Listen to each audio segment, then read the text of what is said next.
going to highlight a few important passages from Hamlet, Act 2, Scene 1. And this scene really deals with parenting, some of the difficulties of parenting, and the odd things that parents do to, and maybe they think for, their children. It starts with a conversation between Polonius and Reynaldo. Polonius is the father of Ophelia and Laertes, and Reynaldo is a man that he's hired. So he's hired him to go visit Laertes and bring him some notes and some money, but he also asks him to spy. He says, before you visit him, to inquire of his behavior. Ask people how he's acting.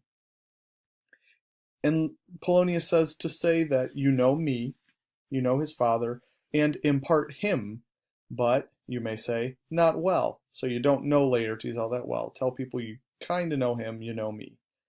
But if it be he I mean, he's very wild. So Reynaldo, tell everybody that Laertes is a wild man, addicted so and so, and there put on him what forgeries you please, marry none so rank as may dishonor him. So the father here is saying, go and spread lies or spread rumors about my son and his behaviors, but not really bad ones. Just spread some ones like maybe he's addicted or something like that. And Reynaldo says, oh, like gaming, my lord? And Polonius says, aye, yes, or drinking, fencing, swearing, quarreling, drabbing, you may go so far. So Polonius basically says you can spread these rumors, these lies.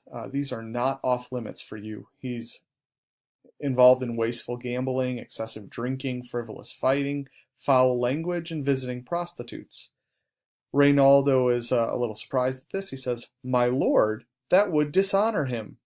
And Polonius has a speech that I've shortened here a little bit, but he says, but breathe his faults so quaintly that they may seem the taints of liberty.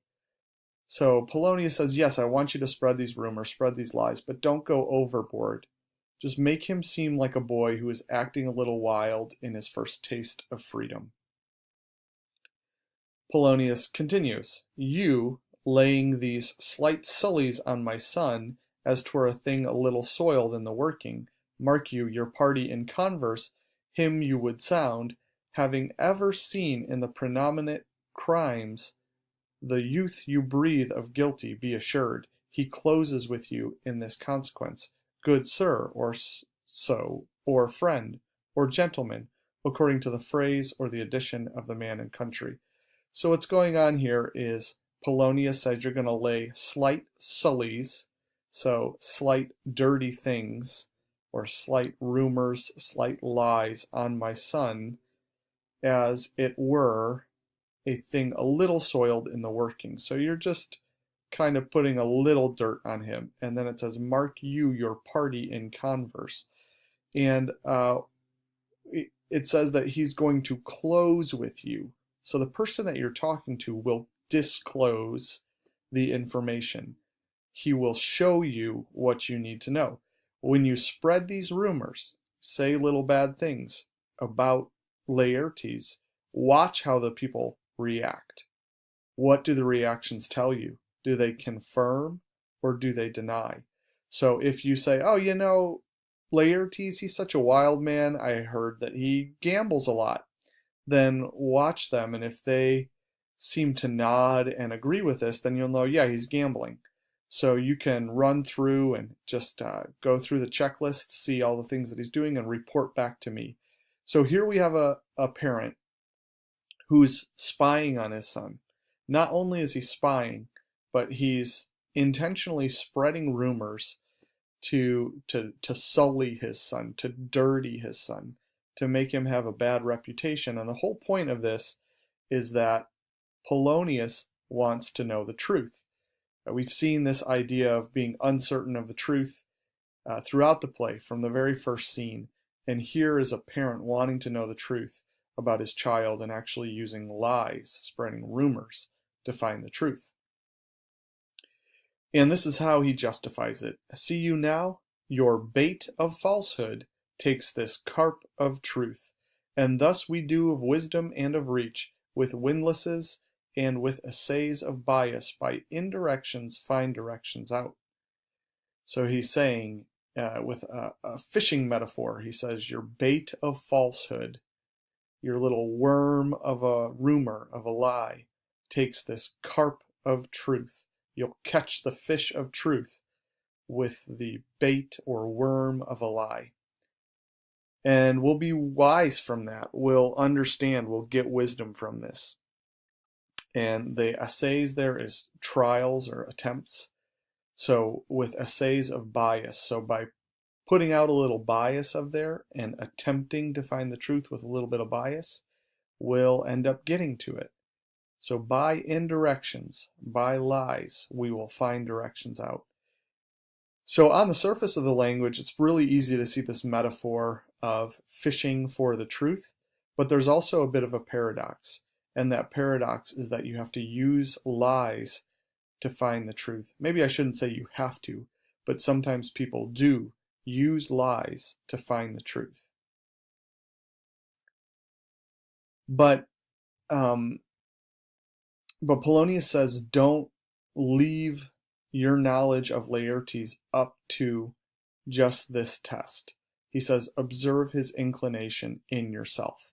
So once you spread these rumors and you think you've got an idea of what's going on with Laertes, go and watch him yourself. Trust only your own eyes. Don't trust gossip. Go see for yourself. Get evidence with your eyes of what he's doing. After this section, Ophelia comes in. She's quite upset. So Reynaldo has left, and now Ophelia enters to see her father. She says, Lord Hamlet, with his doublet all embraced, no hat upon his head, his stockings fouled, ungartered, and down gyved to his ankle, pale as his shirt, his knees knocking each other, and with a look so piteous in purport, as if he had been loosed out of hell, to speak of horrors, he comes before me. And Polonius says, mad for thy love? So what Ophelia is describing is she's just sitting in her room, I believe she's sewing at the time, and Hamlet comes in. It says with his doublet all unbraced, his shirt undone, unbuttoned, no hat upon his head, without his hat, which is kind of a sign of being formal, wearing a hat. His stockings fouled, dirty socks, ungartered and down gyved to his ankle, which means his socks are not only dirtied, but the little garters, the little belts to hold his socks up, are off, and so his socks are falling down. Remember, they didn't really have elastic during this time. Pale as his shirt, so his face was all white and pale. His knees knocking each other, shaking with nerves, and with a look so piteous in purport as if he had been loosed out of hell. His face actually looks like he's just come from hell, and he's going to speak some horrors. That's the way he came to me. And Polonius believes that this is just Hamlet who's gone insane because he loves Ophelia. Then Ophelia describes what he does after she describes how he looks. She says, he took me by the wrist and held me hard. And goes he to the length of all his arm, and with his other hand thus o'er his brow, he falls to such perusal of my face, as he would draw it, long stayed he so. So he grabs her wrist, really intensely, and it's very forcefully, and he stretches his arm out, so he holds her at arm length, and then he puts the other hand on his forehead, and he studies her face. So this is kind of awkward, right? He's just staring right at her and holding onto her hard with his hand over his forehead. And he looked at it as if he was going to draw it with a pencil, to make a drawing of it. He stayed there for a very long time. But that's not it. At last, a little shaking of my arm, and thrice his head thus waving up and down, he raised a sigh so piteous and profound, as it did seem to shatter all his bulk and end his being. That done, he lets me go, and with his head over his shoulder turned, he seemed to find his way without his eyes, for out of doors he went, without their helps, and to the last bended their light on me. So he shook her arm, and thrice his head thus waving up and down, so he nodded his head 3 times after shaking her arm, and then he sighs, just a body-shaking sigh, And then it's really odd there. It says his head is over his shoulder, so he twists his head back to look at her, and then he walks out of the door without looking where he's going. So again, kind of intensely awkward scene. They don't talk at all. He walks in, grabs her arm, really forcefully shakes it, and then turns his head to watch her as he walks out of the door without looking where he's going. Polonius thinks he knows what's up. He says, "This is the very ecstasy of love, whose violent property foredoes itself and leads the will to desperate undertakings, as oft as any passion under heaven. What have you given him any hard words of late?" So Polonius says, oh yeah, this is love. Love foredoes itself. So love ruins the person who loves and leads that person to desperate things, to desperate undertakings. And love does this as oft as any passion under heaven. So love is as often as any other passion, like hate or joy or desire or anything else, it will lead people to do crazy things as often as anything else. And then you see, Polonius thinks this might be Ophelia's fault. He says, "What have you given him any hard words of late? Did you say something mean to him?" So a couple things here.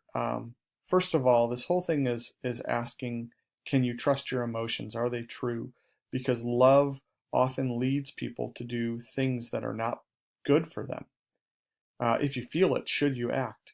But then we have this odd thing where Polonius says basically to Ophelia, well, have you been mean to Hamlet? And in the previous act, he told Ophelia not to spend any time with her and not with him, and not to talk to him at all. So it's a little ironic. Ophelia says, "No, my good lord, but as you did command, I did repel his fetters and denied his access to me." So whose fault is this? If Polonius is saying, well, the way you treated him caused these things to happen, well, she was just following your orders. And then just so we understand the language here, fetters are straps or chains to bind or hold somebody down. So she said she did repel his fetters when he was trying to get to her and spend time with her. She kind of gave him the cold shoulder and denied his access to me. And these are the two things that Polonius told Ophelia not to give to Hamlet, her time and her words. Polonius says, "That hath made him mad. I am sorry that with better heed and judgment I had not quoted him. I feared he did but trifle, and meant to wreck thee, but beshrew my jealousy. By heaven, it is as proper to our age to cast beyond ourselves in our opinions, as it is common for the younger sort to lack discretion." So he thinks that this is a response to Ophelia denying time and words to him, and he thought that Hamlet was just kind of playing Ophelia. But what's really odd here is he says, "Beshrew my jealousy." So what is Polonius jealous of? Time with Hamlet? Why? Because Hamlet has power? Because he's part of the royal line? But then it's also really interesting what he says here, this kind of paradox of parenting. What's the problem with old people? Old people cast beyond themselves in their opinions. Old people try to control younger people too much. They tell them what to do, like he just told Ophelia what to do. And what's the problem with younger people? They lack discretion. They don't know how to act. They need people to tell them what to do. So this is kind of a recipe for disaster, because old people tell their opinions too much, and young people need somebody to tell them what to do. They need somebody to give them ideas or principles on how to act. They need to know older people's opinions. So I hope this helped you understand the scene. It also is really important that you go back and read through Shakespeare's language and get more comfortable with that.